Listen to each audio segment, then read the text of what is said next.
Vamos ver se agora iniciou a gravação.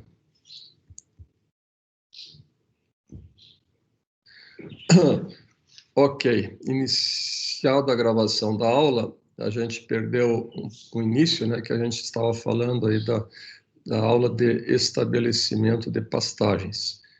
E estamos agora falando da fase de germinação, onde abordamos o fator água e também características intrínsecas da semente, aí, como a questão de dormência, né? Mas outro fator, além da água, temos também a temperatura do solo.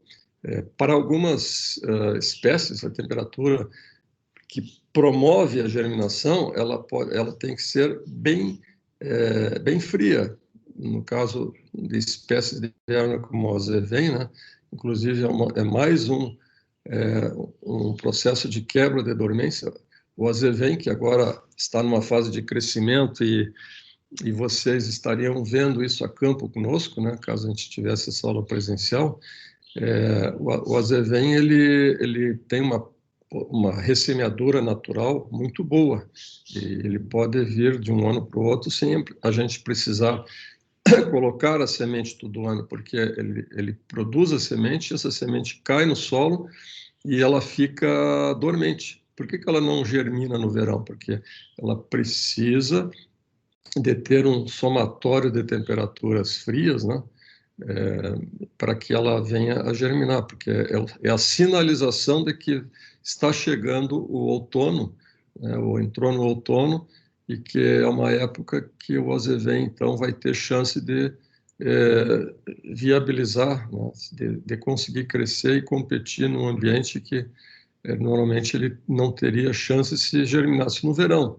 porque é uma espécie C3 e no verão as temperaturas são muito elevadas. Ele entra num balanço negativo e não vai conseguir crescer, né? Ou se crescer, cumpre o ciclo muito rapidinho e já desaparece, né? Mas normalmente ele acaba morrendo, né? Então, é um mecanismo de defesa da planta, mais um exemplo aí que a gente havia falado antes dessa questão de dormência, né? As espécies de verão, como milhos, milhetos, sorgo, né, que são as anuais de verão aí, mais comuns aí para serem usadas como forrageiras, já exige uma temperatura do solo, uma faixa aí de 20, 21 graus ou acima de 21 graus, como sendo o ideal para que ocorra a germinação, né? Se for menor, ela vai ocorrer, mas de forma muito lenta, né? E aí a gente tem que ter o cuidado, porque se for antecipar o plantio, isso é muito comum quando se quer plantar sorgo, milheto, né? A gente quer plantar mais cedo, às vezes, lá em outubro, início de outubro, e a temperatura do solo ela está muito abaixo. Quando a gente fala temperatura do solo, isso é como regra, ela é medida a 10 centímetros de profundidade, né? Então, outra, ela reflete a temperatura, não da temperatura da atmosfera que está no momento. A temperatura do solo, ela tem uma relação com a temperatura atmosférica aproximadamente 30 dias depois, né? Então, aquilo que nós estamos medindo hoje é um equilíbrio ali de temperatura equivalente a uma temperatura atmosférica aí de aproximadamente um mês antes, né? Então, veja que se a gente se antecipar muito, nós vamos pegar temperaturas ainda muito frias no solo. E se for abaixo de 15, ela, inclusive, não chega nem a germinar essas espécies de verão, né? E aí, só que ela absorve água e acaba apodrecendo. O que é apodrecer? Ela começa a ser atacada por fungos, né, por bactérias, e acaba não viabilizando uma nova plântula.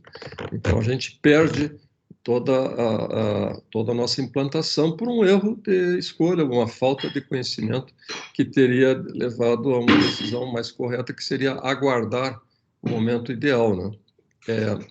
Isso quanto à temperatura nessa fase de germinação, né? Lembrando que a semente ela precisa de oxigênio, né? Não que a gente vai injetar oxigênio no solo, mas pode ocorrer situações de redução de oxigênio, por exemplo, com excesso de umidade. Aí já seria o contrário do que a gente estava falando lá da umidade, porque um excesso pode levar também por duas razões, né?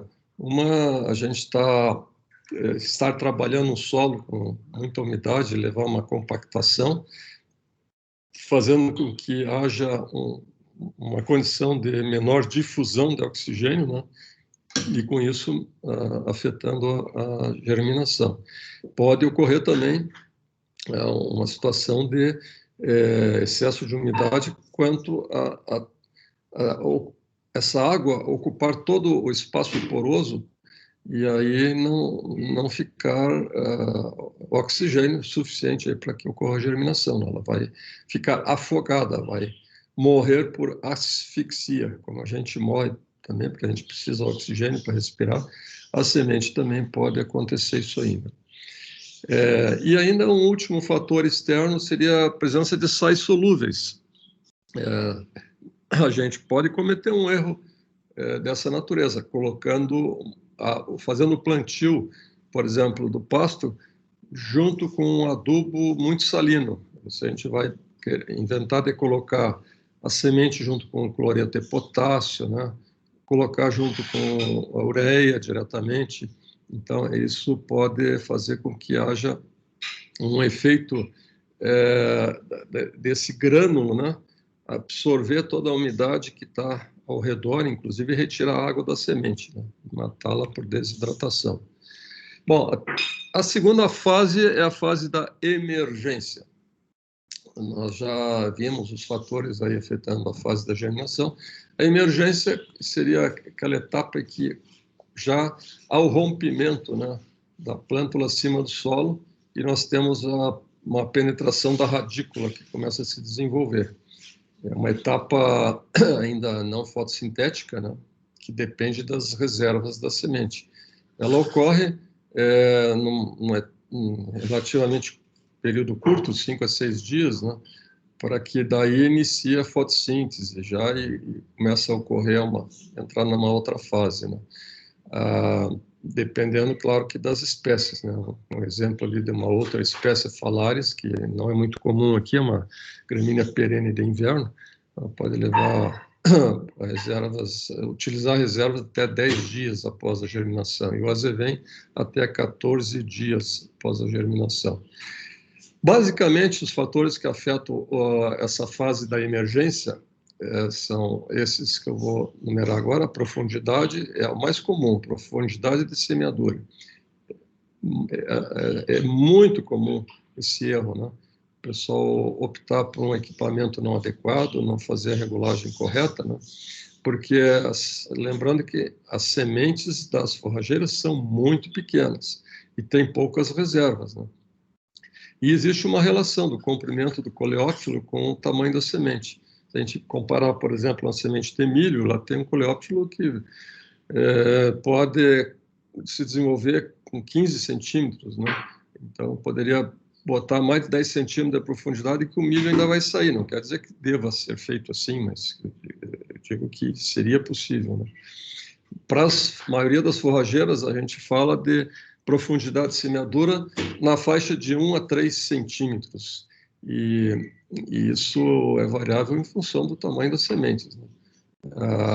Para algumas espécies, a gente pode fazer um plantio assim, sem muitas preocupações, né, como uma aveia, que a gente pode dizer, bom, a aveia tem uma semente grande, a aveia preta, que é muito comum a gente plantar, né, tem aveias brancas forrageiras também,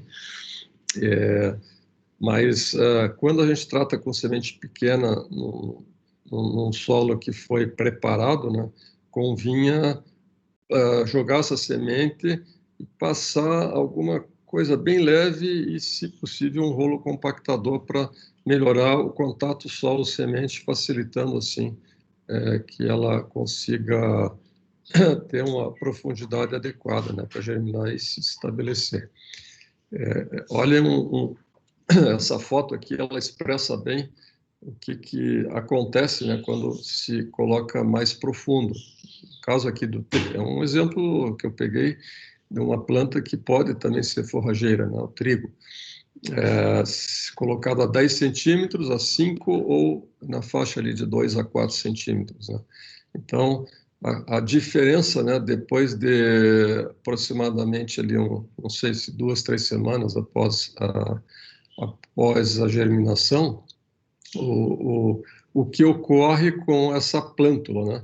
Então, aquela mais profunda, ela até conseguiu sair, né? O coleóptilo ali conseguiu viabilizar que ela saísse, né, emergisse, mas a diferença de esgotamento, né, que sofreu essa planta em relação às demais, né, em especial ao primeiro caso, que foi naquela profundidade adequada, é muito grande. Né?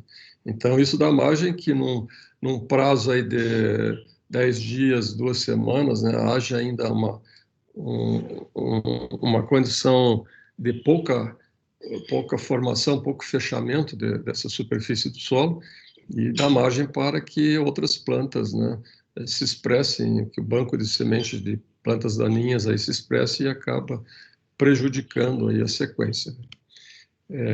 Ainda nessa etapa, a umidade também é fundamental, porque não é o fato dela ter germinado que está garantido, ela precisa continuar crescendo, né?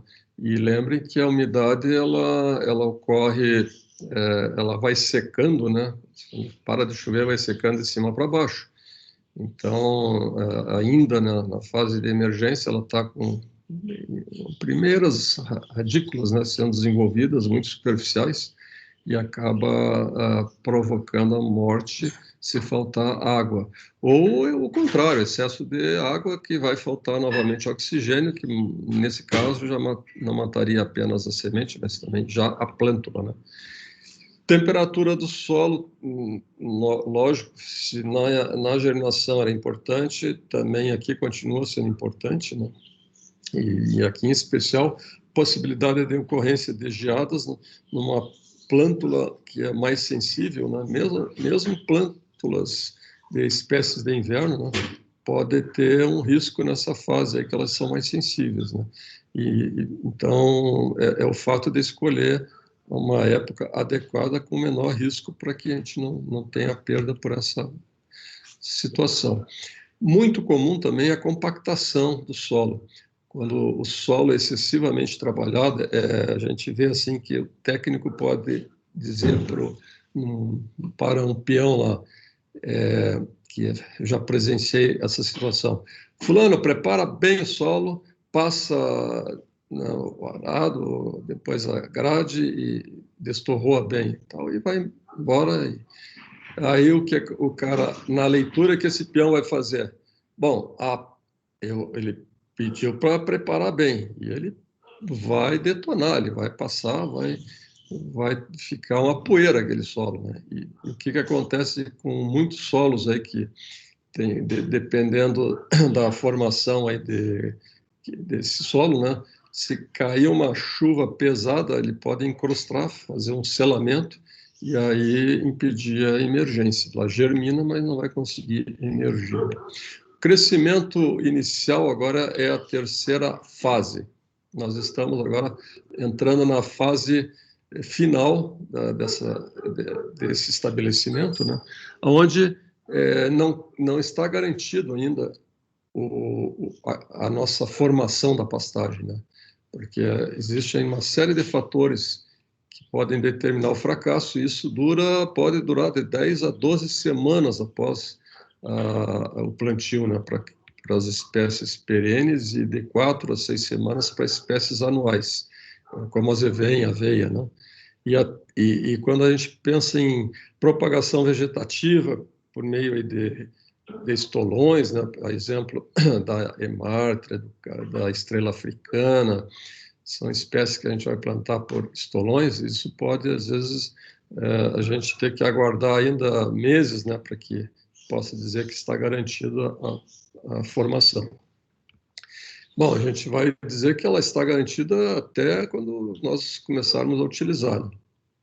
E a gente pode, às vezes, ter que colocar mais semente, né, para garantir esse sucesso do estabelecimento. Isso é uma decisão que depende da ocorrência mais ou menos fatores aí que pode levar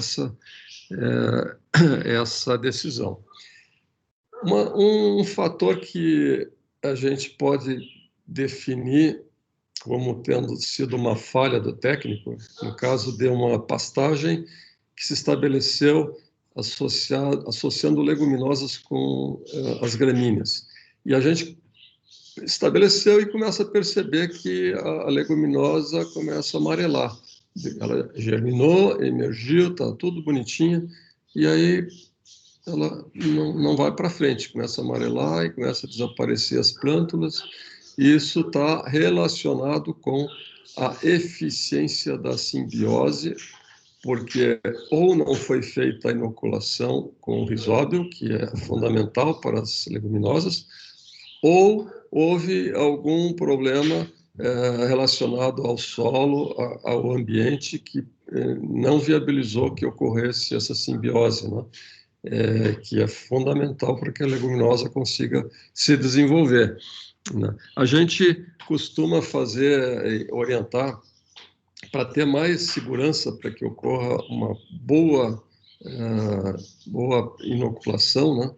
Uma boa eficiência nesse processo, a gente chama de pelletização. É um procedimento relativamente simples que se faz a nível de propriedade. No Brasil não é comum a gente encontrar empresas que já comercializem a semente de leguminosas pelletizadas, né, como ocorre na Europa e em outros países, mas a gente pode fazer isso com facilidade dentro da própria fazenda no galpão, né? Vou colocar para vocês rapidinho, né? Inclusive, o professor Leandro e eu estamos essa semana fazendo lá na fazenda para colocar trevo branco e trevo vermelho lá no NITA, né? Se alguém se dispor a acompanhar, é só entrar em contato aí com o professor Leandro ou eu e a gente vai explicar exatamente o dia que a gente vai fazer esse procedimento. Mas é simples, a gente prepara a gente chama uma solução adesiva, que nada mais é do que a gente faz uma cola, não precisa nem comprar uma cola, a gente faz uma cola caseira, você já deve ter feito grude, né, em casa para fazer cola e para fazer uma pipa, a gente usa o termo no Rio Grande do Sul de pandorga, né? Então, para fazer colagem, né? A cola essa goma caseira é feita com uma farinha, farinha de trigo, pega a farinha, a receita que eu me recordo é 50 gramas para 1 litro d'água, dilui na água e põe para ferver, mexendo até que ela fique, passe daquela cor branca para uma cor mais transparente e ela começa a ter uma consistência maior, essa solução. E aí espera, desliga o fogo, espera esfriar, porque se botar o Rhizobium ali misturado com quente, nessa cola quente vai matar todo, né? Todo o Rhizobium. Então, espera esfriar, coloca, mistura bem, vai ficar uma meleca preta ali, e aquela é a solução adesiva, né? Que está o inoculante misturado com a cola. Essa solução é colocada junto à semente, mais ou menos o suficiente para que haja uma molhação, né, em toda a superfície da semente. Quanto menor a semente, usa mais cola. Por exemplo, o trevo branco se usa aí em torno aí de um litro dessa solução aí para aproximadamente 15 a 20 quilos de semente, né? Não é muita cola, mas é o suficiente para molhar. Aí, feito isso, se coloca a proteção, essa capa protetora para formar o pellets, que ele pode ser um pozinho, tem que ser um pozinho bem fino, né? Normalmente, um calcário, o ideal seria um calcário filler, né?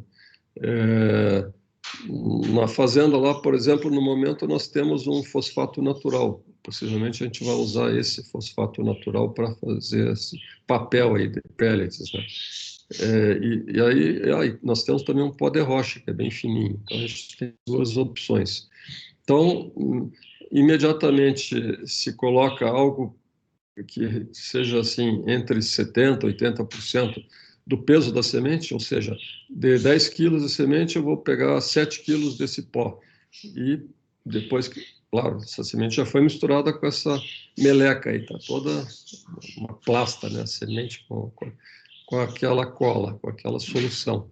Misturou tudo, ela rapidamente, né? Já tem que botar tudo e o ideal é 2 pessoas manipulando ali num volume que não passe de 20 quilos de semente a cada vez, né? Então, mistura rapidamente, ela já vai ficar fluida e vocês vão perceber que daria perfeitamente já para sair plantando, né? Que ela vai fluir muito bem na máquina, cair muito bem, né? Se não for plantado imediato, guarda, deixa secar, espalha numa camadinha, sempre na sombra, isso que você ia dizer, né? O risóbio morre com raio solar, né? Então tem que fazer na sombra. E aí, se não vai plantar naquele dia, deixa espalhada para enxugar bem, depois podem sacar novamente e plantar ao longo da semana. Essa é a ideia de fazer a pelletização, que veja como é simples, né? E a gente garante a viabilidade desse risóbio. Eu já expliquei como fazer. Bom, nessa fase ainda temos a questão da umidade, né? E lembra que o sistema radicular ainda não está bem desenvolvido, né? E, novamente, se for muita água, também nós vamos ter problema com algumas espécies, né? Mas o risco maior é quando há seca, né? E aí a gente tem também esse risco maior associado com áreas que têm a presença de plantas daninhas, né? Essas plantas são mais adaptadas a esses ambientes e acabam levando a uma concorrência maior. A disponibilidade de nutrientes, a gente vai observar que é um fator que vai ser observado exatamente nesse período, né? Quando a planta germinou, emergiu, não tinha nada. Mas daqui a um pouco ela começa a ficar amarelinha, azulzinha, vermelhinha, tudo que é cor menos verde. Então, a gente vai perceber que houve alguma falha ou na indicação de adubação correta, ou não foi colocado adubo, ou o peão que ficou de fazer, pegou o adubo e vendeu para o vizinho, alguma coisa houve aí, né? Bom, tem o manejo inicial, aí é a primeira colocação dos animais, né? E a gente normalmente, né, ou pecuarista, normalmente pensa no animal, né? Ele não está pensando na planta. E nesse caso a gente tem que ter uma preocupação muito grande com relação à boa implantação, né? Boa permanência e é um olhar um pouquinho diferenciado, né? Procurar fazer um pastejo leve, sem que haja um prejuízo aí na planta, né?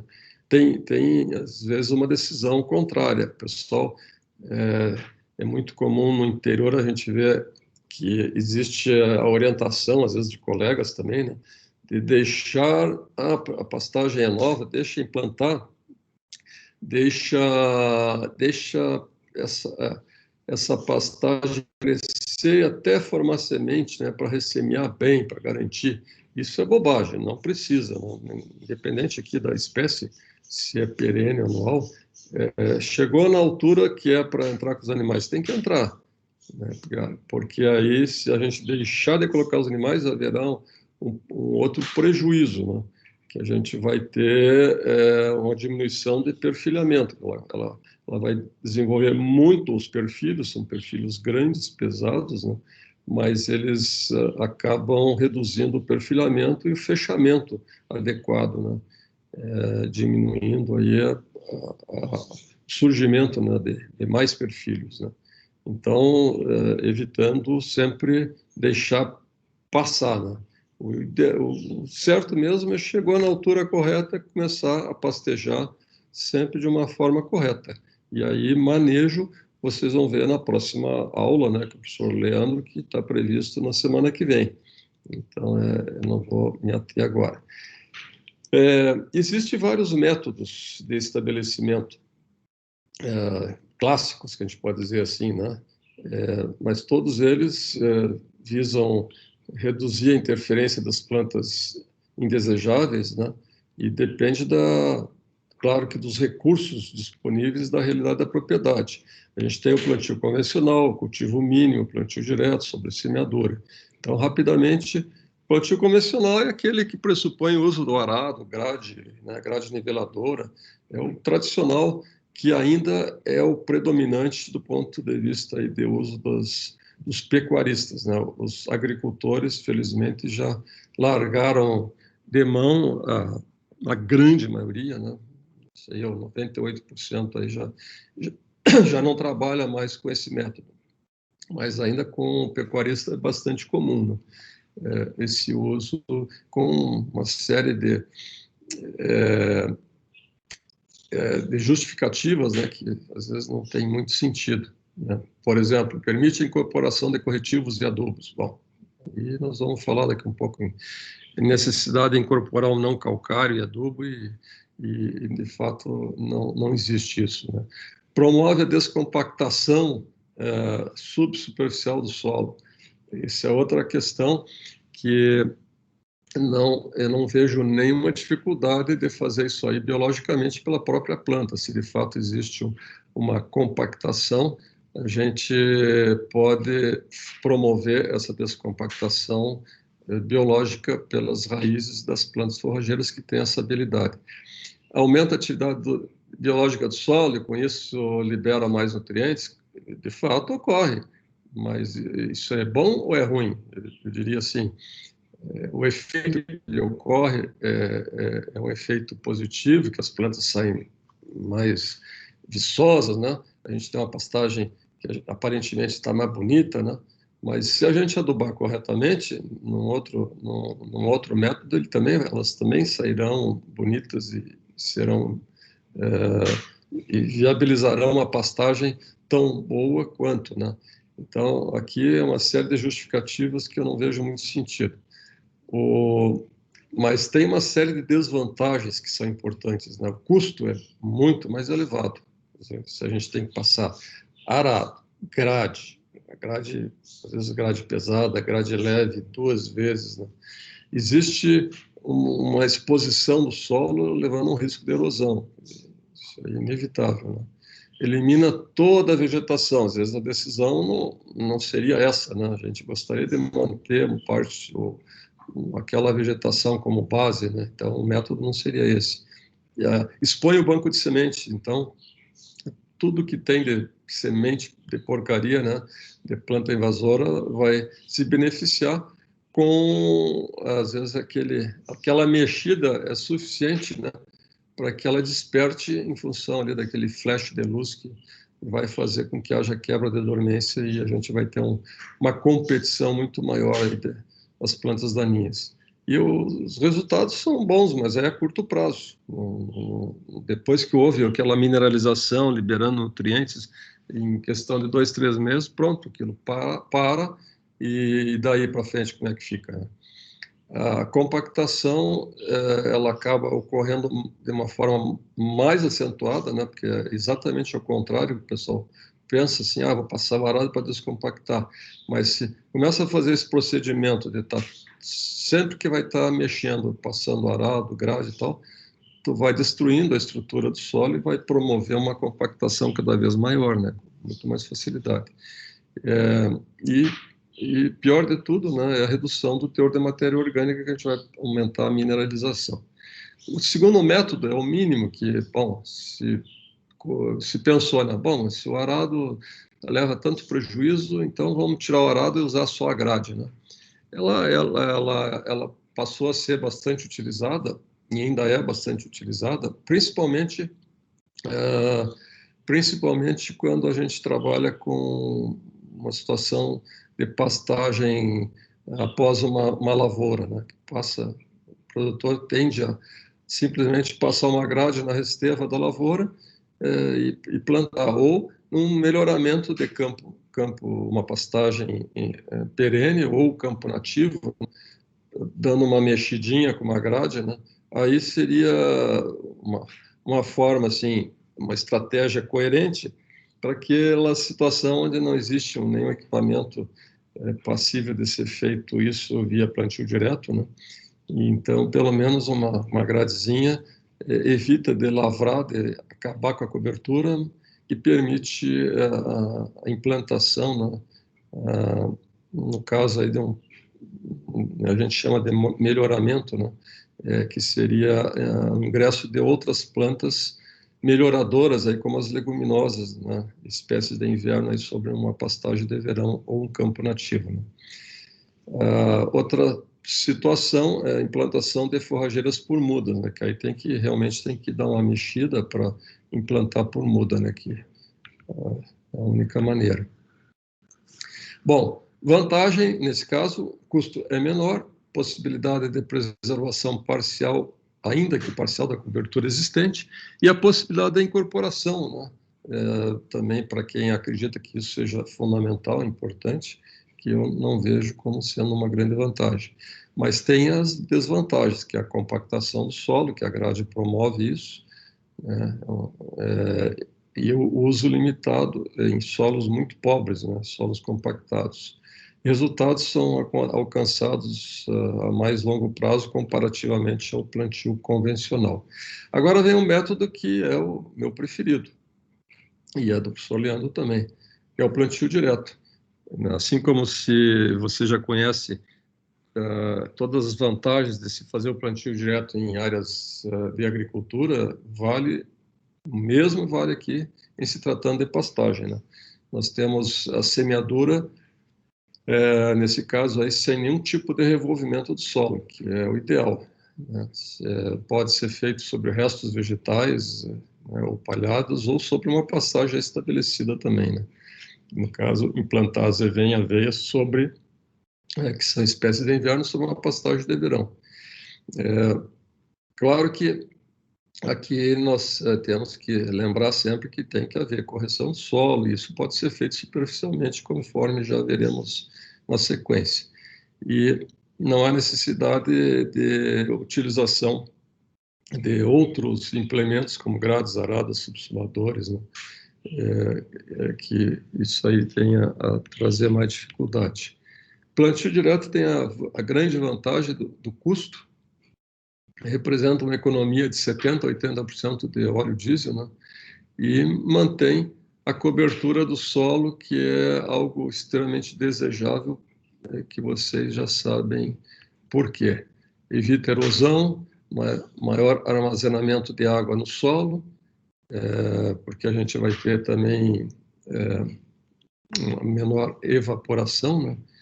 E a manutenção de um teor de matéria orgânica maior, que a matéria orgânica ajuda a segurar a água, né?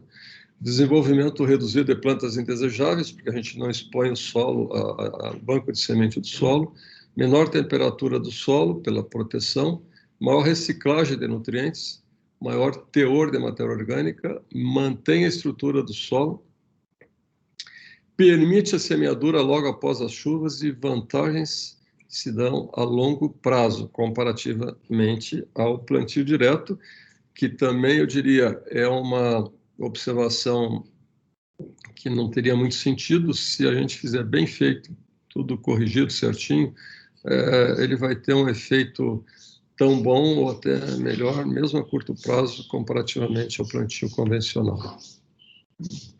Únicas desvantagens aqui, que alguns atribuem, né, ao plantio direto, mas aí tem que usar herbicidas para dessecar. Bom, a questão é, o que é pior, passar um arado ou passar um herbicida? Se a gente, de fato, quer eliminar aquela cobertura, né, por alguma razão, a pergunta seria essa aí, né?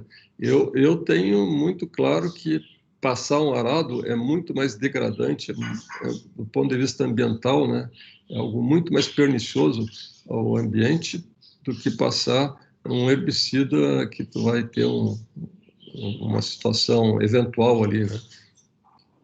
Agora, o efeito da aração, ele é pernicioso, né, para toda a vida do solo, né, e todo o risco que a gente traz relacionado aí com o processo erosivo. a grande, talvez, desvantagem que eu considero correta é a questão de máquinas, né? A gente, quando fala em máquinas e plantio direto com a pastagem, não existe essa facilidade como existe para as plantas agrícolas, né? Para plantar soja, milho, embora já tenha uma situação bem melhor hoje no país, né? Isso, esse texto, isso que eu estou falando aqui, isso se refere a 20 anos atrás, né? Hoje a gente tem já alguns equipamentos aí com preços um pouco mais acessíveis, né? Especificamente para pastagem, né? A Vence Tudo, né? Um exemplo de uma máquina que tem um preço bom aí para, às vezes, para uma pequena propriedade. Um último modo, a última técnica, né, que se usa é a sobressemeadura. Claro que existe situações que a gente se depara em propriedades que não tem nem um equipamento sequer, né? E isso eu não estou brincando, não tem nada mesmo, né? E aí a gente tem que jogar a lanço a semente. E claro que isso é possível em algumas situações, né? Não todas. Ah, nós só temos a semente. Não, e às vezes não tem nem máquina, tem que jogar à mão mesmo, né? Em situação de morro, às vezes tem máquina, mas a máquina não entra, porque é um solo, uma área muito declivosa. Então, faz manualmente, no nosso caso aqui, né? Mas isso é muito comum em outros ambientes, outros países aí que aí o pessoal usa helicóptero, avião, né? A gente também poderia estar usando. Tem hoje já tem no Brasil possibilidades sim de áreas de uso nessa situação, mas tem, por exemplo, essas situações não só de morro, mas solos muito empedrados, né, que não dá para passar uma grade, não dá para passar nada, né? Aí tem que jogar a lanço mesmo, tomando aqueles cuidados de uma época bem chuvosa, né, que está garantido ali a umidade, uma condição que poderia ser, dependendo da cobertura, né, a gente poderia estar passando um herbicida para eliminar aquela cobertura, para viabilizar, né, aquele estabelecimento da nova pastagem que vai ser feita, né?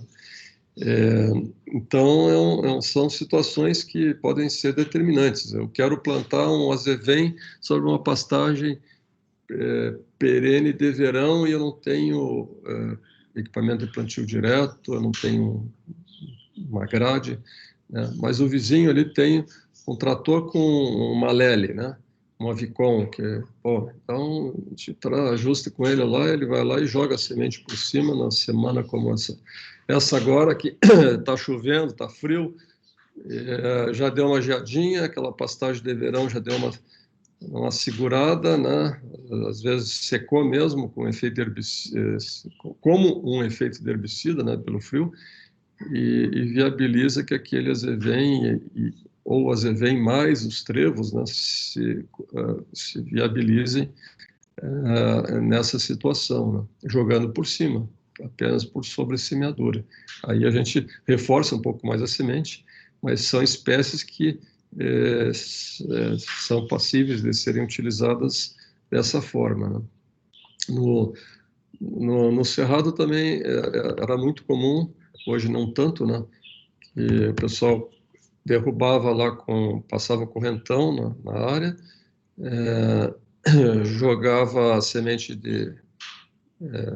tocava fogo e jogava semente de braquiária, por exemplo, que é o mais comum na cinza, chamado jogar na cinza, é uma sobressemeadura, né? Então, tem essas possibilidades.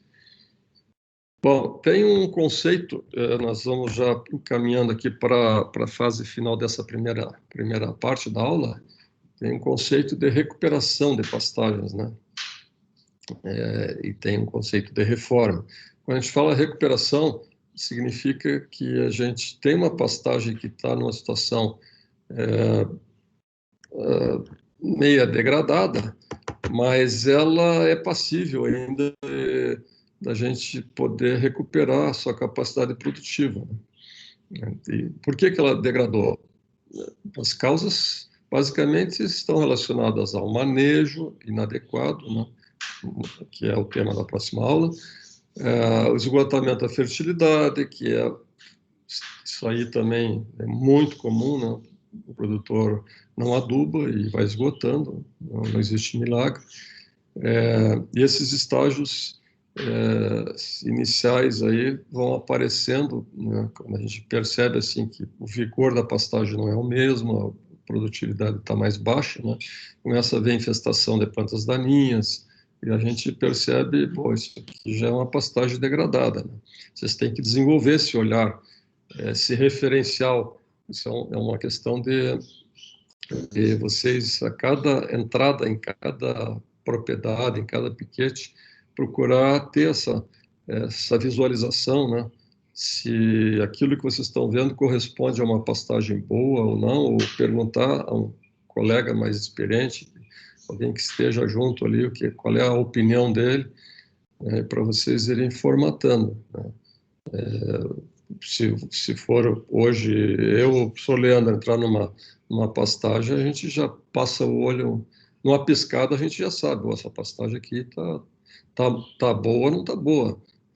Isso aí são anos de experiência, né? Que vocês podem acelerar isso aí se tiver essa preocupação, não apenas estar olhando, passando e olhando e não vendo as coisas, né? Então, cabe a vocês terem desenvolver, né, esse olhar crítico. Bom, quando a gente se depara com a pastagem degradada, existe uma sequência de procedimentos para a gente pensar numa recuperação. A gente não sabe no olhar se está faltando fósforo, está faltando, se está o pH, se está muito ácido, se está faltando nitrogênio, seja o que for. A gente tem que fazer uma análise de solo. Então, primeiro, fazer a correta amostragem e enviar para o laboratório para ter essa informação. É a primeira coisa, né? Tendo isso aí em mãos, bom, vamos fazer as devidas correções aí, em termos de calagem, adubações, né?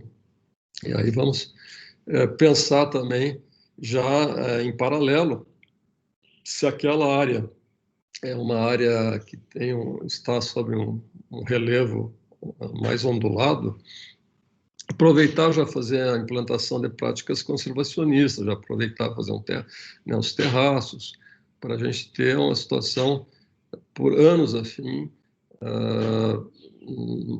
uma condição ideal, né?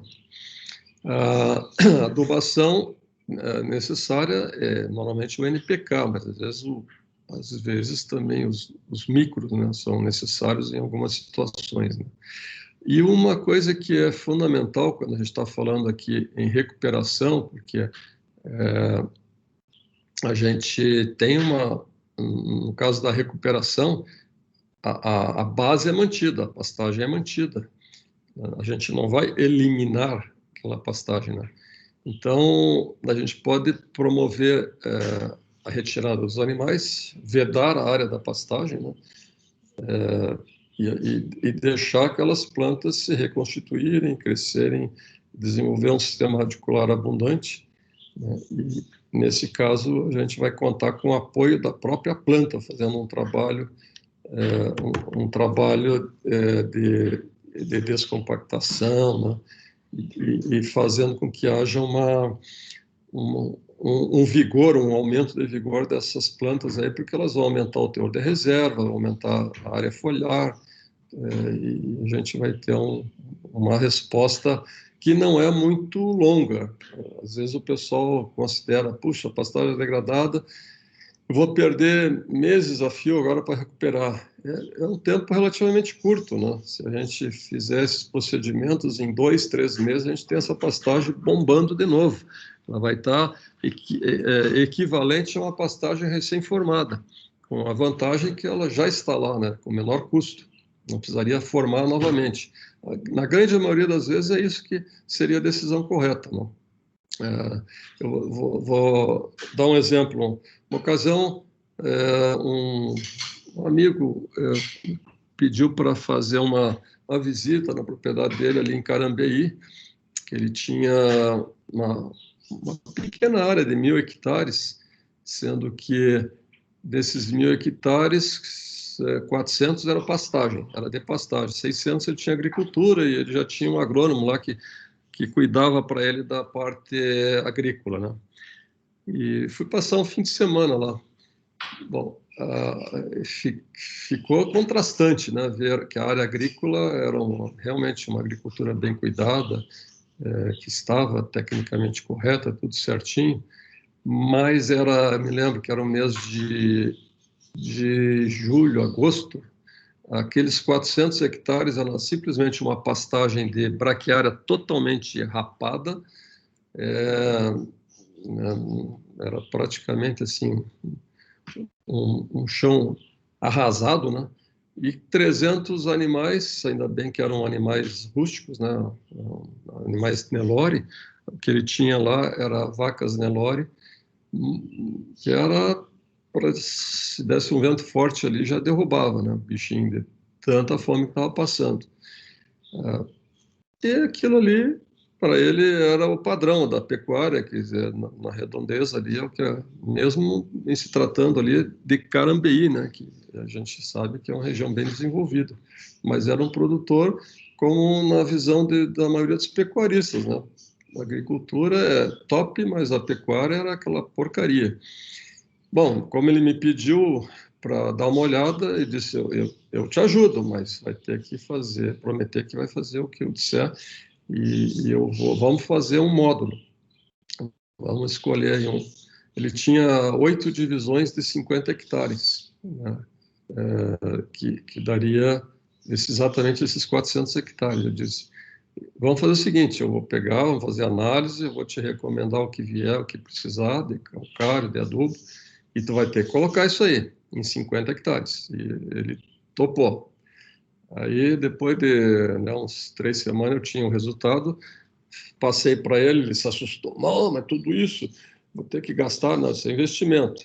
Você prometeu, agora vai fazer. E aí ele não teve saída, né? Fez, colocou e aí 1 mês e meio, 2 meses depois eu fui lá. Acho que era setembro, por aí.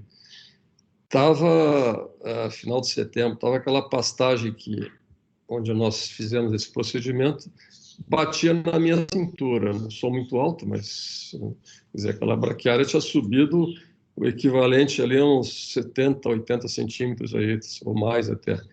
E aí eu falei, agora vamos colocar animais e vamos manejando direito. Quando chegar lá em março, já que foi feito todo esse investimento, cuide para estar um pouco mais rebaixado aí, para a gente poder aproveitar e colocar trevos, azevém, né, aveia, já que a fertilidade agora está corrigida. Voltei lá em março e para minha surpresa, estava aquela área lá na mesma altura, na minha cintura. Aí chamei o capataz, puxa, eu pedi para vocês irem aumentar a lotação e baixar para a gente poder agora implantar, né, trevos, e com essa massa, como é que a gente vai fazer agora? Pois é, doutor, mas desde aquela época que o senhor falou, nós colocamos animais e não baixou e botamos toda a lotação, toda a lotação era 300 animais que eles tinham, né, que é o que comportava para eles lá nos 400 hectares, ou seja, era menos de uma cabeça por hectare. Mas com aquele investimento, né, com aquela recuperação que foi feita em 50 hectares, permitiu manter os 300 animais em 50 hectares. Então, vejam como isso impacta, né? E esse produtor, com isso, ele ficou visto que, o caminho era esse, né? Aí ele aceitou fazer um projeto, porque uma que não precisaria nem os animais estar passando fome ali, porque na área agrícola, naquele período, ele tinha ao lado, exatamente ao lado, 600 hectares de uma aveia belíssima de cobertura para plantio direto. E lógico, era só botar os animais a pastejar ali ao lado, né, essa aveia. E eu disse, mas por que não coloca aí? Ah, porque o meu agrônomo não deixa, porque vai compactar aquelas bobagens que a gente já conversou, né? Mas eu não queria entrar em conflito, né? Mas eu disse, olha, vamos fazer um projeto aí para ver qual que seria a forma mais ajustada, né, para tu usar essa tua área. E o que que aconteceu nessa projeção? Ele, em vez de 400 hectares de pastagem de verão, né, assumindo que ele faria esse processo de recuperação em toda a área, ele ficou apenas com 200 hectares de pastagem de verão, essa braquiária, né? Agregou mais 200 hectares na agricultura e ele saiu de 300 animais que ele tinha na propriedade para 1.800 animais, porque aí passou a utilizar a área também no inverno, a área de agricultura com os animais no inverno. Então, veja como tem possibilidades da gente atuar, né, como técnicos, né, desde que a gente consiga olhar criticamente e ter essa visão, né, de melhor uso da terra. E isso vocês certamente que vão adquirir ao longo do tempo. Não se preocupe que não é de uma hora para outra, né? Mas tem que ter a preocupação de querer aprender, de querer entender os sistemas, todo o sistema de produção de cada propriedade que vocês estão ingressando, né? Aí nós vamos para um outro conceito, que é um conceito de reforma. Aqui já é uma situação drástica. Nós temos uma situação de que a pastagem está totalmente degradada. Nós não temos, assim, ao caminhar, às vezes não basta olhar distante, né? A gente tem que caminhar mesmo e ver se por baixo, no estrato inferior, existe uma cobertura razoável, porque se tem plantas suficientes embaixo, e a gente está vendo que tem uma quantidade imensa de plantas daninhas, mas embaixo existe uma boa cobertura, né, de plantas desejáveis, né, de pastagens, aí a decisão não é a reforma. A reforma é a última coisa que a gente vai fazer, né? Porque a gente pode primeiro partir para a recuperação, conforme nós falamos agora, né? Então, mas é uma situação extrema. Aí sim, aí a gente vai ter que acabar com tudo, né? E mesmo que seja uma situação drástica, vamos procurar evitar de ter que passar arado, é aquela história. Se tem que eliminar a cobertura, então passa um dessecante total ali para matar tudo que está ali, que não interessa, que é porcaria, e aí sim, aí vamos fazer a implantação de preferência em plantio direto, né? Nesta área, de uma nova pastagem, fazendo todo aquele procedimento de calagem, adubação, de correções. Aí a gente vai estar falando de uma implantação, né? De uma pastagem nova, né? Então, novamente aqui falando do procedimento mecânico, que não é o que eu recomendo, né, mas sim o plantio direto. Uma forma que seria talvez assim menos impactante do ponto de vista econômico para o proprietário, se ele puder fazer isso aí utilizando a integração lavoura-pecuária, né, que seria bom, ou ele fazendo agricultura, ou se ele não tem isso aí, ele arrendar para alguém que vá plantar ali durante um tempo e devolva a área para ele, um pasto já formado, né? Tudo é uma questão de fazer um contrato nesse sentido, né? Ou entrar num modelo de integração que ele passe a trabalhar ali associando, né, em sucessões ou rotações, né, pastagens e lavouras, né? Mas é uma forma de custear, né, essa pastagem, né? Que a gente já pode bancar todo esse processo, né, de recuperação aí do solo, do ponto de vista de investimento em calcário, em fazer adubações corretivas, né, que são mais pesadas, né, e ter esse custo aí pago a curto prazo aí pela lavoura. Bom, vantagem nesse sentido, aí, a recuperação eficiente da fertilidade do solo, a implantação de pastagens com custo baixo, facilidade de renovação, melhoria das propriedades químicas, físicas e biológicas, porque a gente vai estar recuperando, corrigindo o solo, né? Controle de pragas, doenças invasoras, aí vale tanto para o pasto quanto para a agricultura, né? Melhorando a ciclagem de nutrientes e, com isso, produzindo mais alimento, né, com o mesmo nutriente. Aproveitamento da adubação residual, aí entra a ideia, bom, mas a adubação residual, o aproveitamento é para a lavoura, é para a pastagem, né? Nesse caso aqui, se a gente está fazendo a pastagem após a lavoura, é da lavoura para a pastagem, mas lembrando que esse efeito do que sobra da lavoura é pouco, né? Facilidade da aplicação de práticas de conservação, a diversificação do sistema produtivo, que traz mais estabilidade econômica para a propriedade, e o aumento da produtividade e lucratividade. Essa é a vantagem de se fazer a integração, né? Para finalizar essa parte aí, depois a gente vai falar rapidamente agora da calagem da adubação. Nós fizemos lá com a Coamo um trabalho mais demonstrativo ali para os produtores. Isso aqui é uma imagem lá da Coamo, utilizando diferentes formas de implantação, né, de pastagem. Isso aqui é uma máquina de plantio direto, da Semiato, que é de cereais, né, para plantar aveia, trigo e tal, mas que serve para pastagem também. Então, aqui se fez, nessa foto aqui aparece a implantação, isso aqui é a implantação do capim mombaça, feita com diferentes técnicas, né? Então, esse aqui foi cortado a metade da parcela, vocês estão vendo ao fundo, é o capim mombaça, como é que ele estava, né? Já estava passado até, porque a forma de colocar em pastejo é a partir de 70, 90 centímetros, né, de altura, que ele já estava ali com 1,5 metro de altura.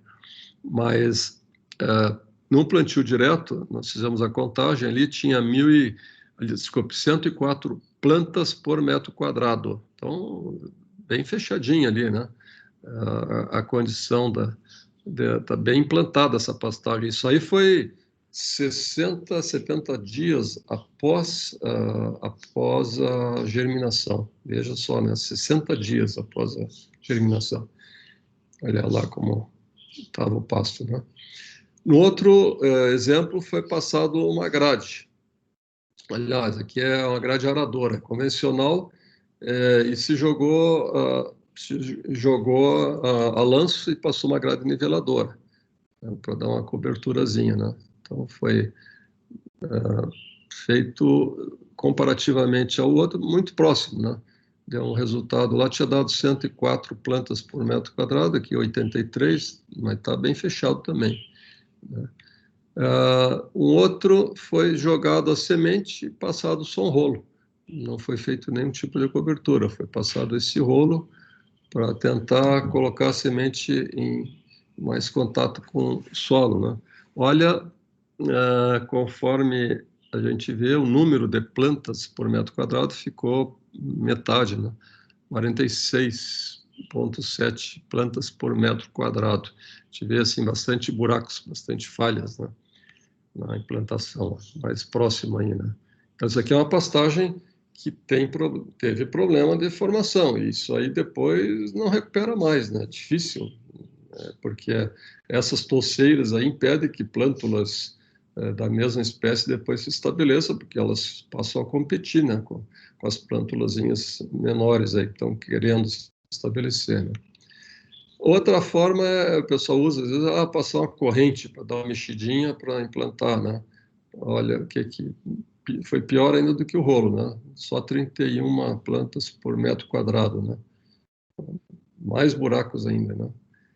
E quem não tem nada, né, passa uma chamada de galho, passa uma galhada, né? Arrasta, pega um trator e sai arrastando um galho para dar uma mexida. Isso também a gente ouve muita gente falar, né? Também, mesmo efeito ali, ó, porcaria, né? Cobertura proporcionou ali 34, né, plantas por metro quadrado. E aqui, simplesmente jogado a semente sem cobertura nenhuma. Opa, olha lá o que aconteceu, 7 plantas por metro quadrado. Né? Ficou praticamente solo desnudo ali, né? Então, só queria concluir essa primeira parte, mostrando para vocês que tem situações muito mais críticas, né? Isso aqui é uma foto da Nova Zelândia, olha, né, com relevo extremamente ondulado, e que a gente tem... Estou com a cachorrinha aqui berrando, já vou finalizar essa parte e vou pedir licença para abrir uma porta para ela ali. Na Nova Zelândia é uma situação bem crítica de relevo, né? Em que olha que beleza de pastagem, né? E com eles lá com toda a dificuldade que tem de fazer essas correções, que é tudo feita com avião, helicóptero, e viabiliza isso aí sem nenhum subsídio, né? Então é uma questão de querer fazer, né? Olha a quantidade, esse aí também é um morro que subi lá, estava além de ser morro, com pedra ainda, né? E puro trevo azevém, né? E cornichão, são espécies espetaculares, né? Significa que a gente pode perfeitamente comprar morro barato aí e fazer dinheiro com isso aí, né?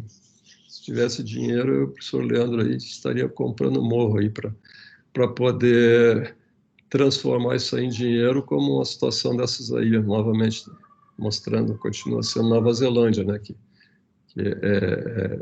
dá para ter uma atividade altamente lucrativa, né? Claro que isso aqui é muito mais fácil, né, comparado com o morro, mas lá está atrás, aqueles morros lá, todo verdinho também, né? Então, aqui são outras técnicas de eliminação de plantas daninhas, né, que é, por exemplo, a chamada a Campo Limpo, que foi idealizada aqui numa unidade da Embrapa, lá de Pagé, que usa essas cordas que são molhadas pelo herbicida, né, que ele vai pegar só as plantas altas. Só um pouquinho que eu já volto aqui.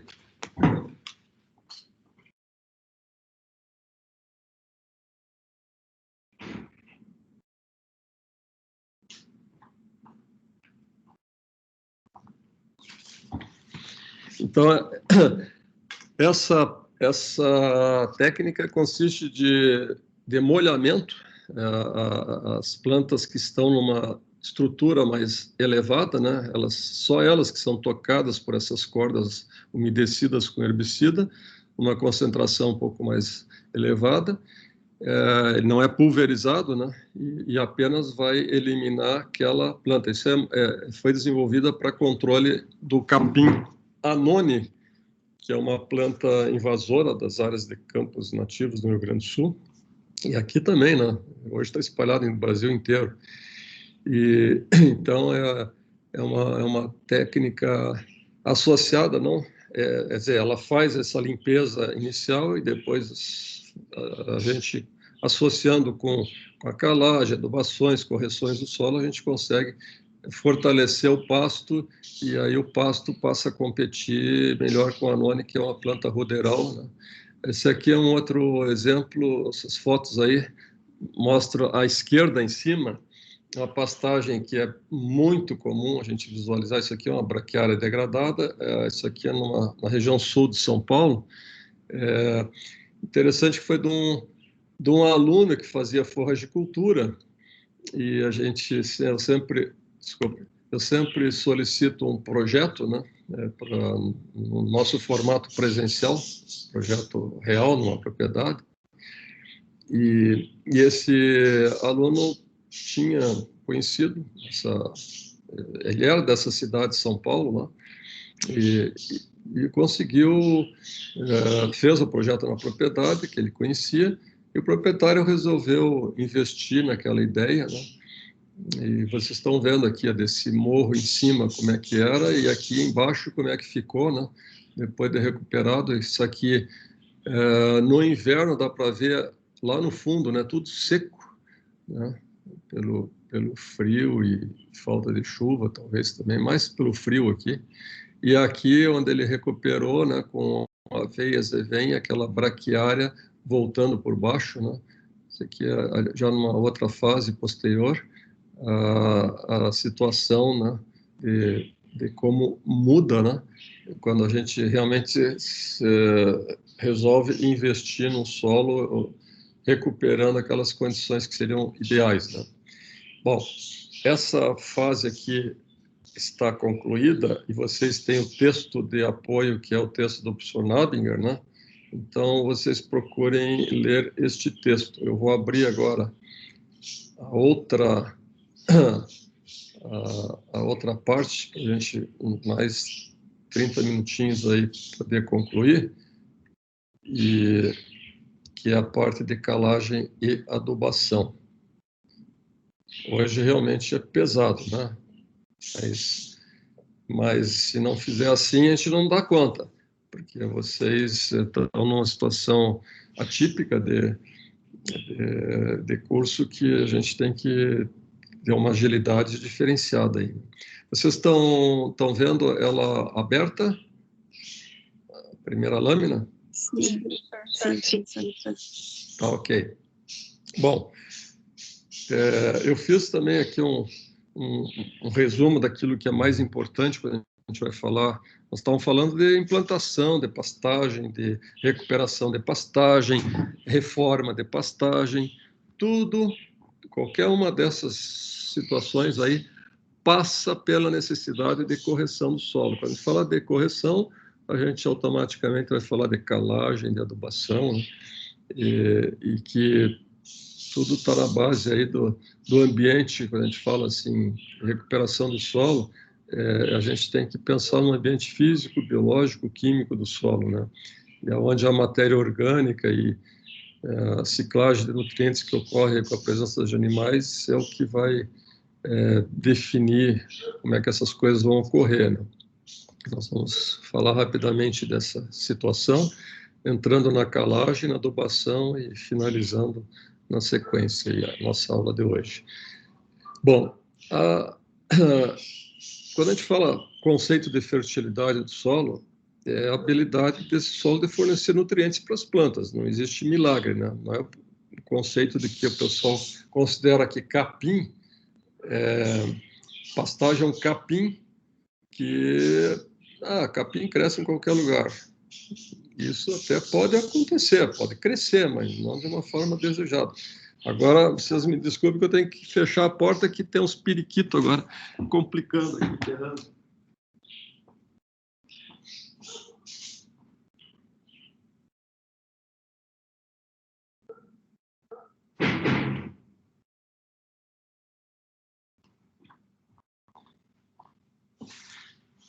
Ok.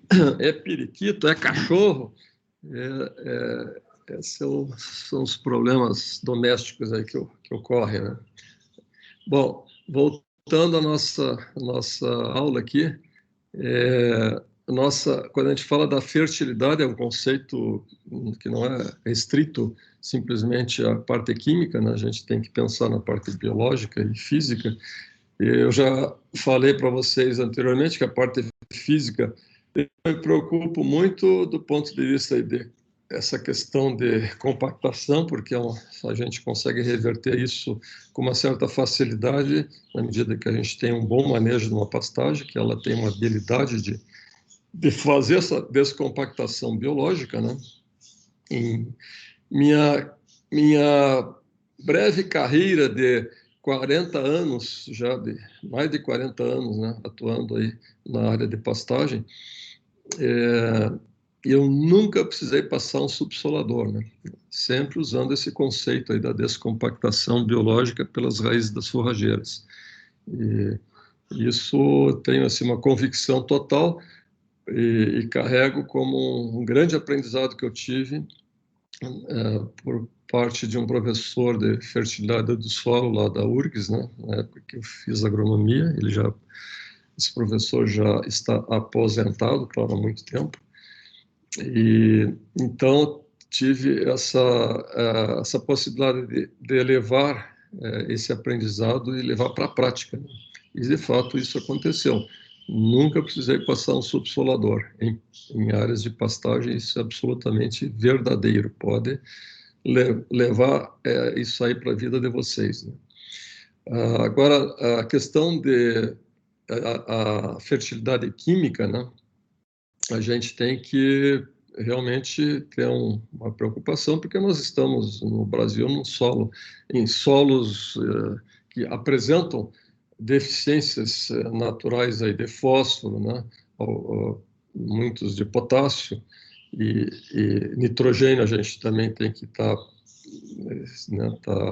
colocando, porque se a gente quer pensar em pastagens bem produtivas é fundamental, né? Então não tem como a gente deixar de lado, né? E isso tudo tem a ver também com a forma que a gente vai estar utilizando e a ciclagem que vai ocorrer nesse solo via o pastejo, né? Via dejetos, que a gente sabe que isso vai alterar, né, a forma de utilização, né? A pastagem ela ocorre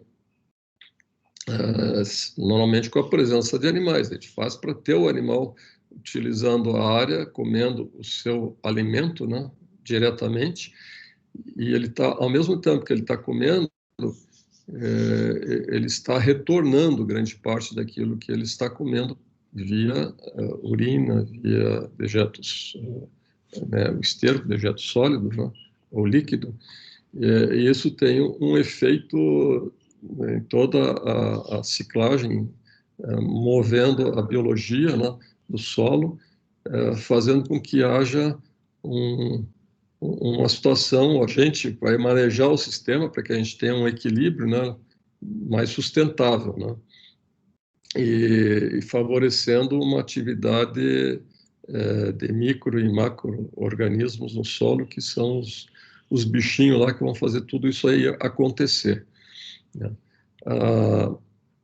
Aqui tem uma outra visão que eu acho interessante, né? Quando a gente fala assim, bom, estou jogando adubo, eu vou jogar fertilizante, que ele vai aumentar a fração inorgânica ali do solo, né? Mas isso tem um efeito na fração orgânica, que a gente olha em cima, a gente está vendo que o pasto está crescendo, né? Tem uma fitomassa aérea mais exuberante, mas também tem as raízes, né? E essa fração orgânica ela vai significar um incremento de matéria orgânica, que ele, se nós passamos a ter um manejo diferenciado, né? Favorecendo a entrada de biomassa no sistema, e a pastagem exerce esse papel, né, importante, isso vai fazer com que, com o tempo, ela entra numa nova, o teor de matéria orgânica ali entra num novo balanço, né?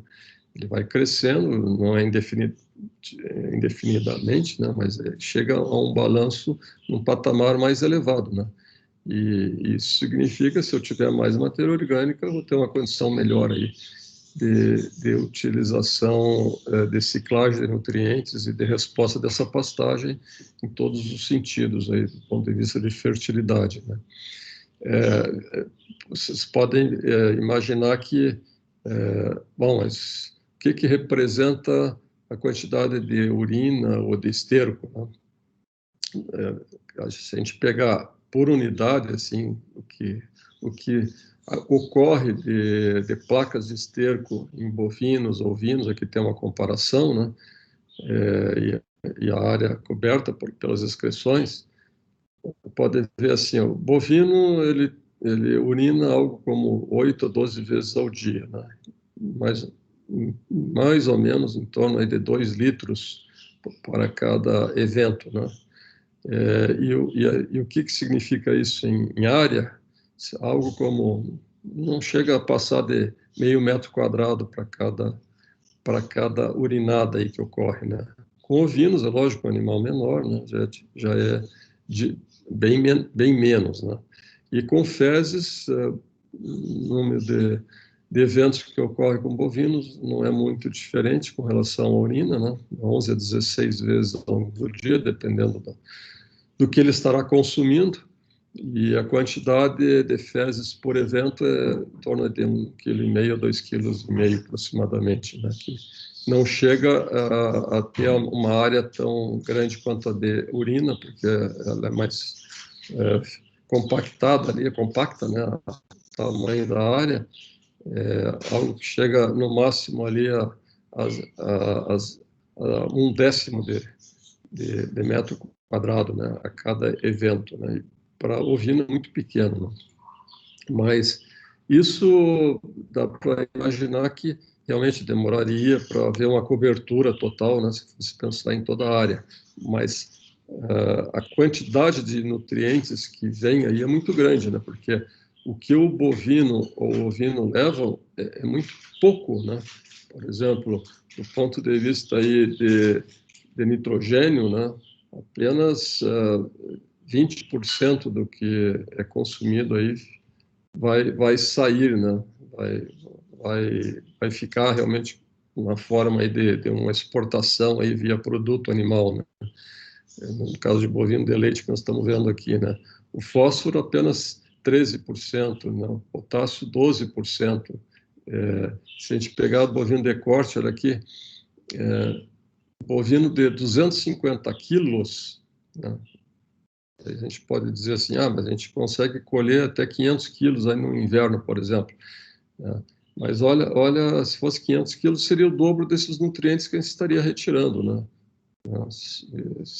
12 quilos de nitrogênio no lugar de 6, porque seria 500 quilos. Fósforo, 5 quilos de fósforo. Potássio, menos de 1 quilo de potássio, né? Enxofre, cálcio, tudo é muito pouco, né? Então, a retirada, quando a gente fala de adubação de uma pastagem, a adubação de manutenção, ela acaba sendo pequena, a demanda por uma adubação de manutenção, visto que a retirada também ela é pequena, mesmo em se tratando de sistemas mais intensificados, né? Porque é diferente da lavoura, que a gente tem uma extração enorme ao colher, né? Ou se fosse uma pastagem não colhida pelos animais, aí, retirando na forma de uma silagem, de um feno, aí seria muito pior do que de uma lavoura, né, do ponto de vista de extração de nutrientes.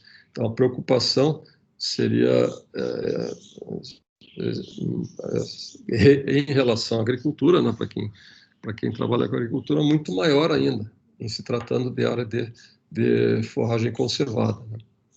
Um outro aspecto também que a gente tem que considerar em áreas pastoris é que a distribuição desses dejetos, né, ela ocorre de forma não muito homogênea.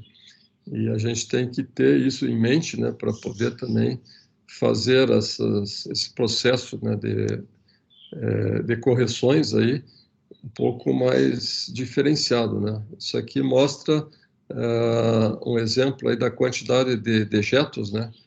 Isso foi um trabalho lá que foi medido. A cada vez que tinha uma placa lá, essa placa era registrada, né, lá naquele espaço, e vejo que há uma proximidade muito maior, né, de dejeções, onde fica próximo ali do coxo de água, né, na entrada também do piquete ali do coxo d'água, tem uma concentração muito maior. Bom, isso aí é uma conversa inicial. Eu gostaria agora de falar um pouco de calagem, né? E que a calagem em pastagem, ela normalmente ela é feita superficialmente, né? E, embora se exista uma indicação, até hoje se fala muito da necessidade de ter que incorporar o calcário, né? A gente já tem dados suficientes mostrando que isso não é necessário, da mesma forma como ocorre em áreas de plantio direto, porque é diferente de quando a gente compara com áreas de plantio convencional, onde de fato precisaria incorporar o calcário. E por que é diferente? Porque nesse caso, em plantio direto ou em pastagem, a gente tem uma situação de uma série de efeitos aí que promovem a descida do calcário em profundidade, né? Por exemplo, a formação desses bioporos ou megaporos, né? E a liberação isso aí cria canais, né? Assim como as raízes que permanecem na área, que vão morrendo, vão deixando aqueles canais, né? Que são canais preferenciais aí de descida, onde o cálcio e o magnésio vão poder descer, né? De uma forma um pouco mais acelerada, e também formando coíons, né, com a liberação de ácidos orgânicos, com a decomposição, como a gente aumenta a presença de matéria orgânica, a gente vai ter uma decomposição maior e a formação de ácidos orgânicos simples que formam coíons com esses cátions e que viabiliza, então, essa descida mais rápida, né? Isso do ponto de vista da planta, do animal também, né? Em função da decomposição das excretas e a própria exudação das raízes também, né? Das plantas, que viabiliza um ambiente diferenciado. Isso faz com que a gente tenha, por exemplo, no caso de pastagem, uma descida que pode ocorrer em 2 anos, aí 15 centímetros, né? Já foi calculado, tem um trabalho de uma orientação do professor Languinoni, Ipanor, em que ele comprovou que a aplicação de calcário superficial, em 2 anos, esse calcário tinha descido 15 centímetros, né, no solo, num latossolo, lá no Rio Grande do Sul, comparativamente a uma área de plantio direto que tinha descido, se eu não me engano, 7,5 centímetros, né? Então, uma velocidade muito maior quando a gente estava com a pastagem, né? Eu queria só fazer assim, algumas tomadas rápidas com relação à calagem, porque eu não vou falar sobre calagem em pastagem, porque vocês já tiveram aulas de química do solo, né, fertilidade, e isso aí é abordado naquela aula. Mas especificamente em pastagem tem algumas coisas que vale a pena a gente colocar, que são dúvidas. Por exemplo, o calcário tem que aplicar 3 meses antes de fazer o pasto, né? Tem que aplicar 5, 6 meses antes.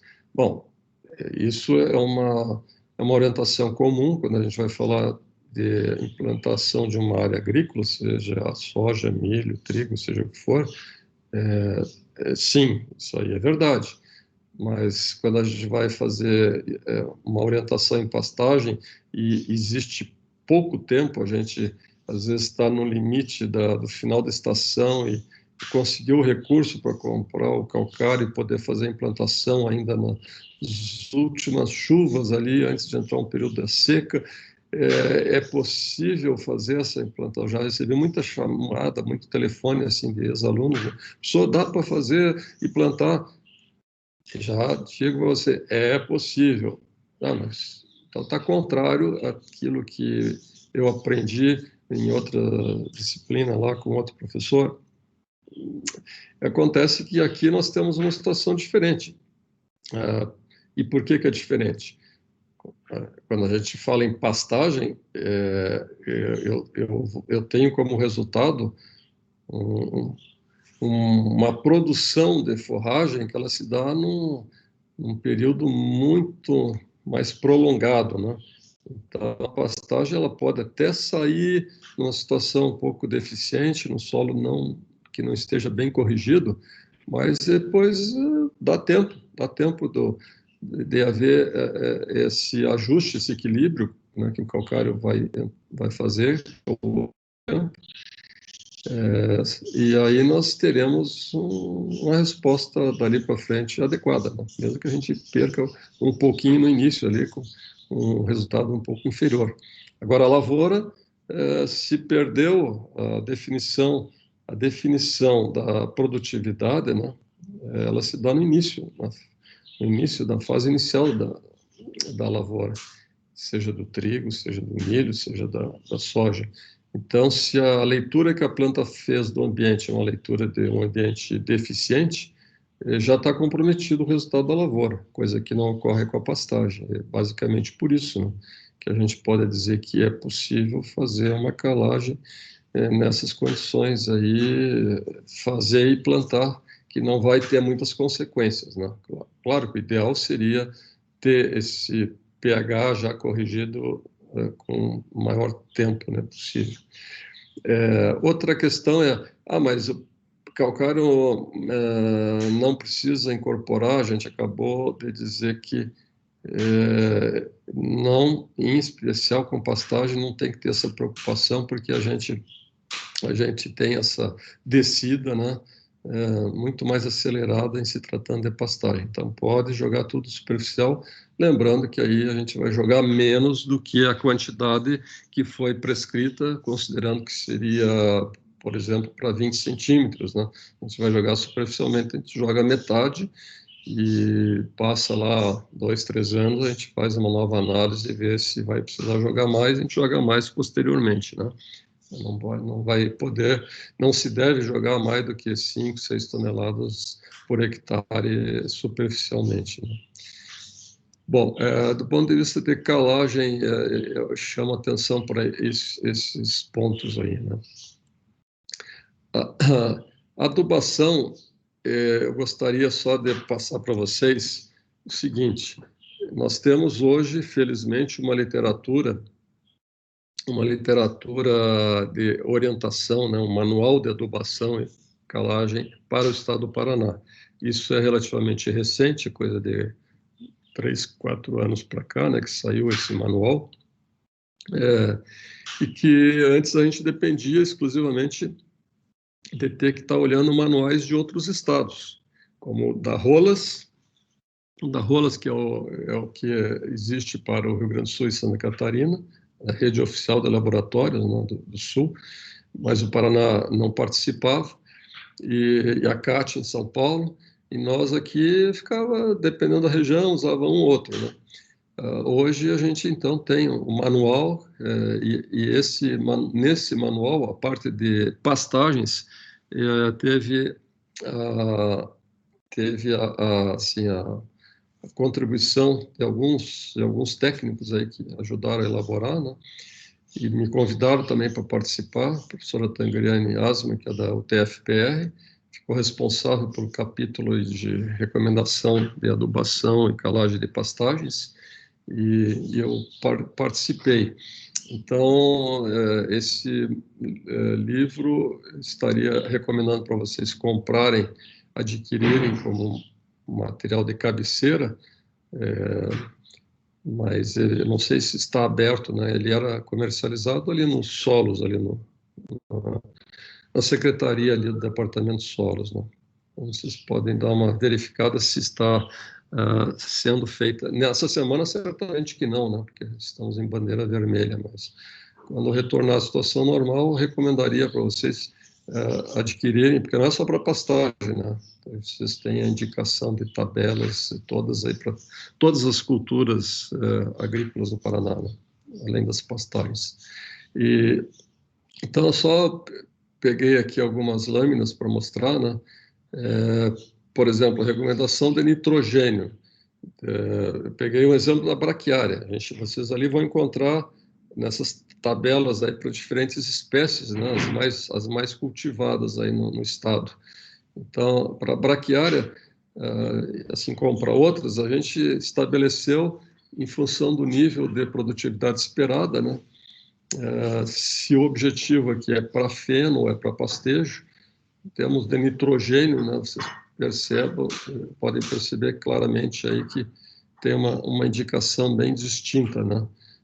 Quando a gente fala de feno, é o dobro, né?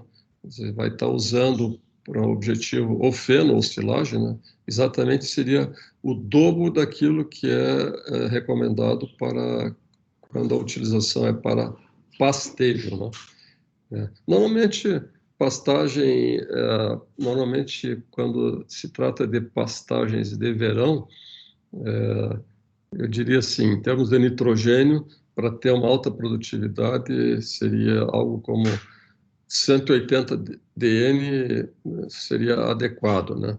e sendo pastagem de inverno, C3, a gente trabalha aí de 125 a 150 DN para aveias e vem como recomendação que atende à condição de se chegar a altos níveis de produtividade, né? Aqui é o mesmo exemplo, para a mesma espécie, mas para adubação fosfatada, a tabela ela corresponde sempre à produtividade esperada, né? A gente olha lá, bom, eu tenho uma expectativa aqui dessa pastagem, quero que essa pastagem realmente fique bombando aí, produzindo mais do que 15 toneladas, 16 toneladas, que chegue a 20 e tantas toneladas. Então, conforme o nível de fósforo no solo, que a gente aí vai buscar lá numa outra tabela, que vai dizer se o nível de fósforo é muito baixo, ou médio, ou alto.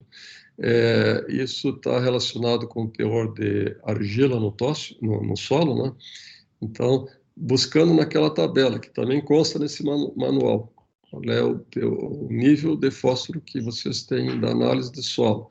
Aí vocês peguem o nível de produtividade e aí vocês vão ter qual que seria a recomendação de P2O5 por hectare, né?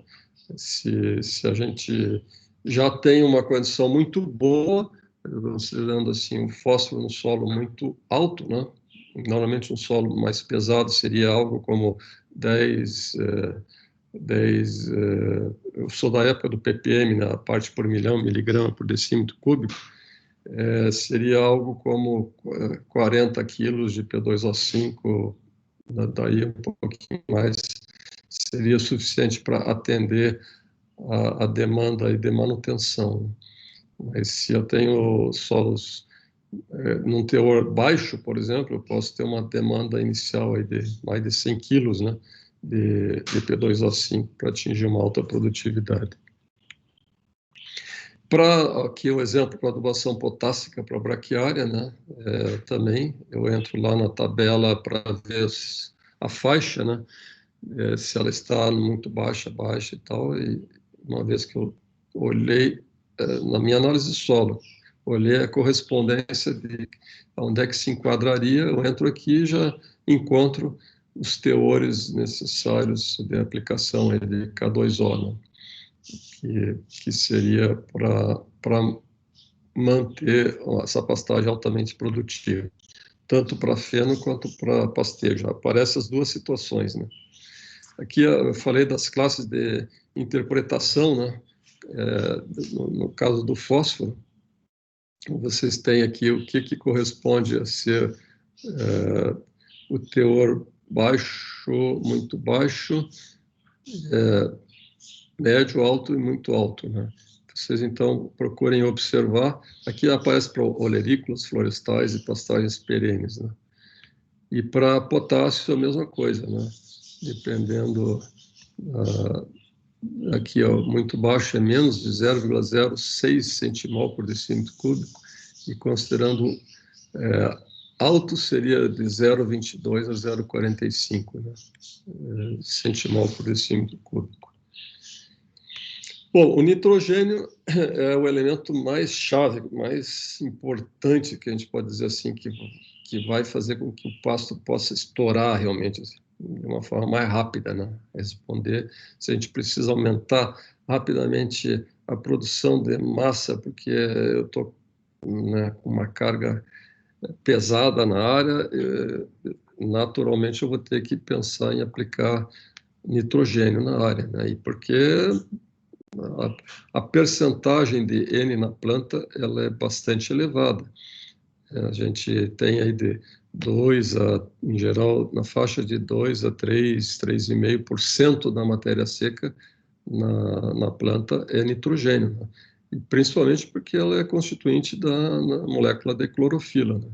Então, se está faltando nitrogênio, vai faltar clorofila e a planta não vai poder ter uma fotossíntese eficiente, que é o que vai fazer com que haja produção de tecido, né, de novos tecidos. Eu preciso ter muita clorofila, e para isso a gente precisa ter muito N, né?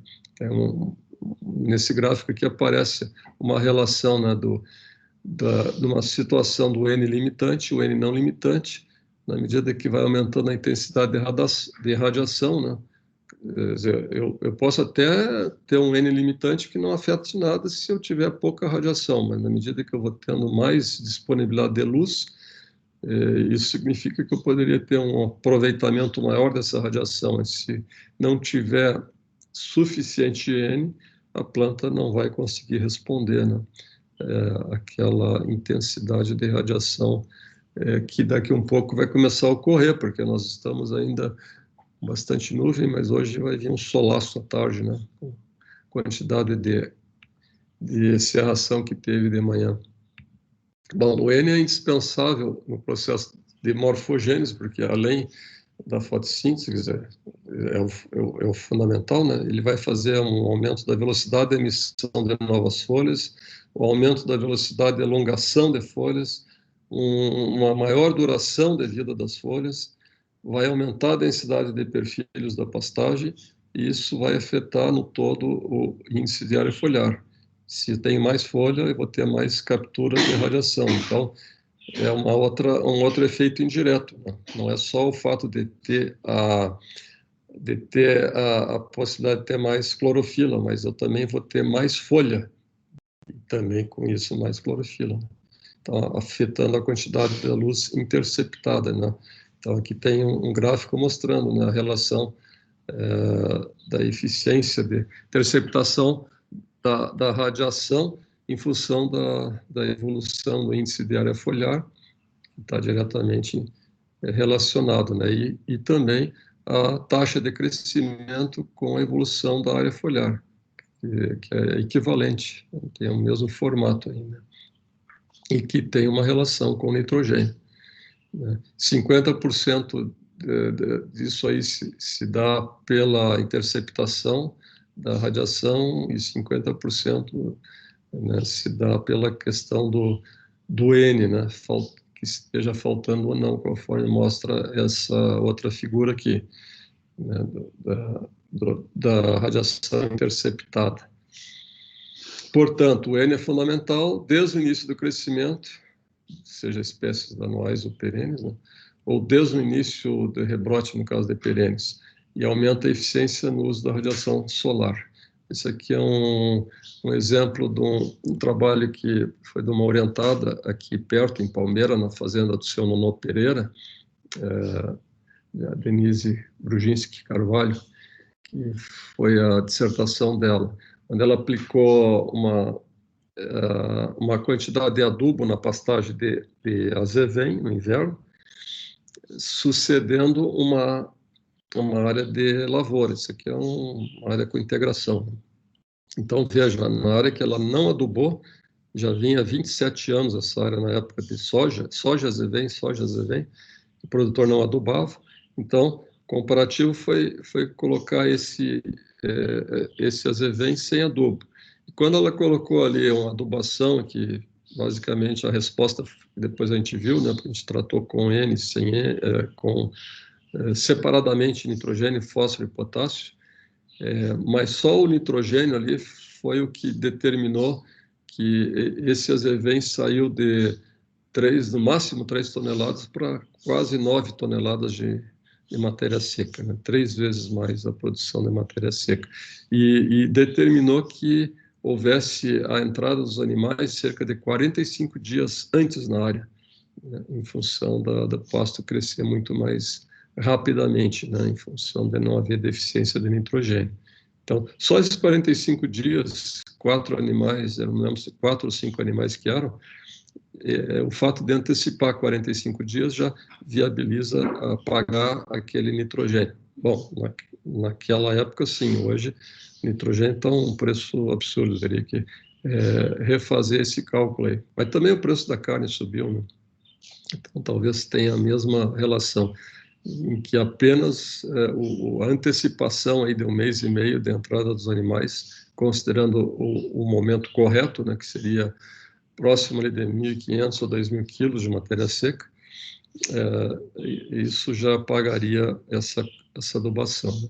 Aqui na fazenda a gente fez também umas avaliações com aveia e azevém, né, com condições não restritivas de crescimento, irrigando a área e colocando condições de diferentes níveis de nitrogênio, né, que tem umas fotos mostrando, no caso, nesse trabalho aqui da aveia. Então, vocês têm aqui a resposta da aveia, somando aqui o acumulado na fase vegetativa. Vejam que na medida que aumentou o N, saiu lá do 0 para 75, 150, ele foi aumentando até 225 quilos de N, houve um incremento de matéria seca, né? Considerando todas as fases, inclusive a reprodutiva, ele chegou a quase 10 toneladas de matéria seca numa condição não limitante, né, comparada com a condição 0, que era 3 vezes a menos, né, de matéria seca. Ele foi no caso da aveia. Aqui com a azevém, olha a diferença, né, da testemunha com 0 dN e 225 dN, né? O visual, né? Uma foto ali da esquerda e da direita, considerando a diferença de resposta ali num prazo de... Isso aí tinha 30 dias após o estabelecimento, né? 33 dias. E olha a diferença, né, dos 3 níveis ali, 0, aqui em termos de perfilhamento, 0, 75 e o último ali, não lembro se era 150 ou 225 dN. A gente chegou a contar, na condição não limitante, uma planta tinha 72 perfilhos, né? Comparado ali com aquela testemunha ali que tinha 2, 3 perfilhos. Está lá, 225 a última. 4, 12 e 20 perfilhos, mas a gente contou uma planta lá que, na época, deu 72 perfilhos, né? A produção, nós estamos indo aqui já para o final. A produção animal, ela repercute, claro que se eu tenho mais produção de matéria seca, eu vou ter mais lotação, eu vou ter melhor ganho por animal, isso não tanto, mas posso ter também. Principalmente se repercute na lotação, né? Se eu tenho 3 vezes mais produção de biomassa, eu posso ter 3 vezes mais lotação, né? Então, olha a diferença. É um trabalho do professor Mugem, lá de Santa Maria, né, saindo de um ganho por hectare da aveia mais azevém de 300 quilos no testemunha para quase 900, novamente aí 3 vezes a mais, né? O ganho por animal, se o manejo é feito por igual, ele não tem muita diferença, porque a gente está ofertando a mesma quantidade de forragem, né, por animal. E aqui, esse trabalhinho aqui a gente fez também aqui na fazenda, uma ocasião, só para mostrar para vocês que foi feito na aplicação em junho, nós estamos agora em junho, né?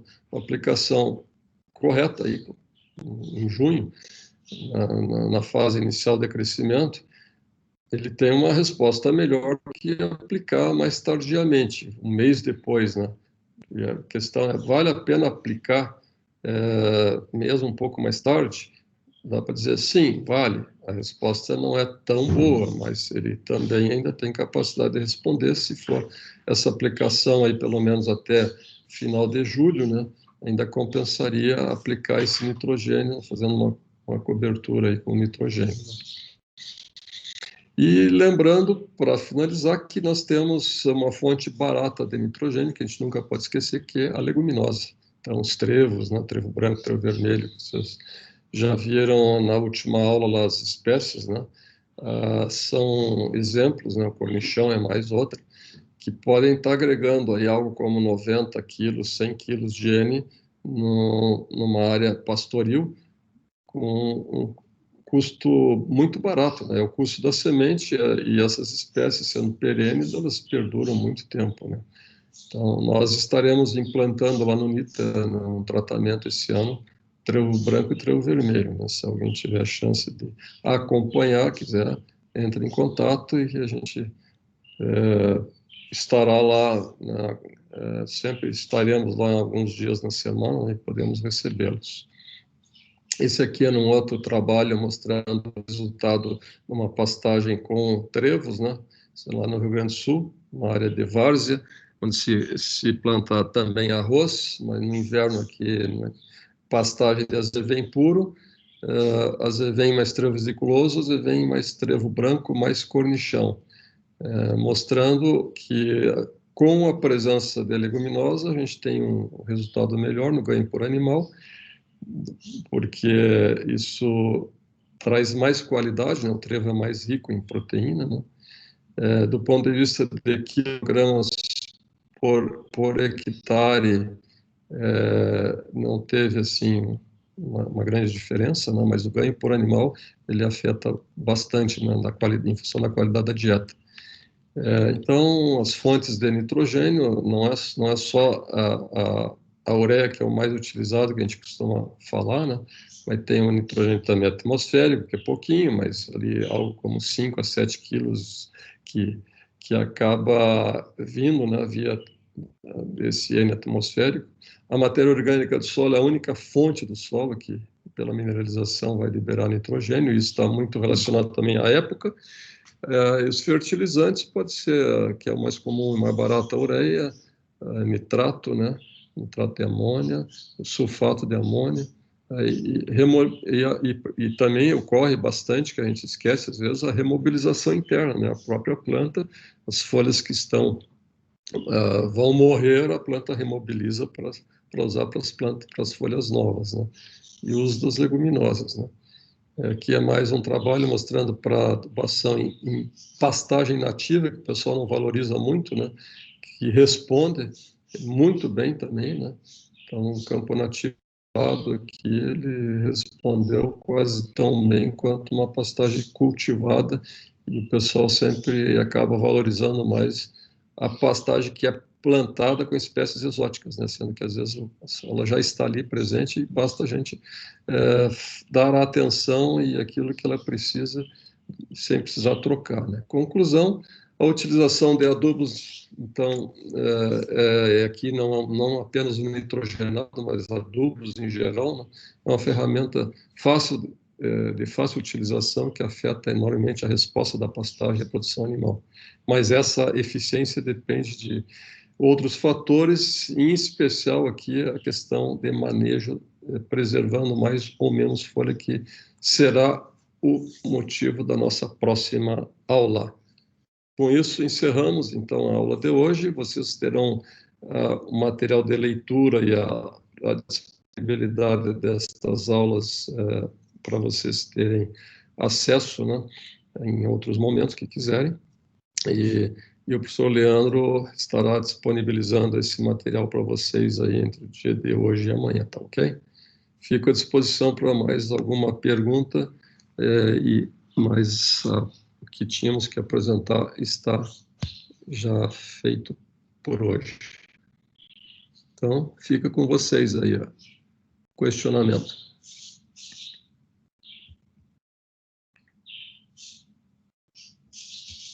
Vamos tirar a gravação.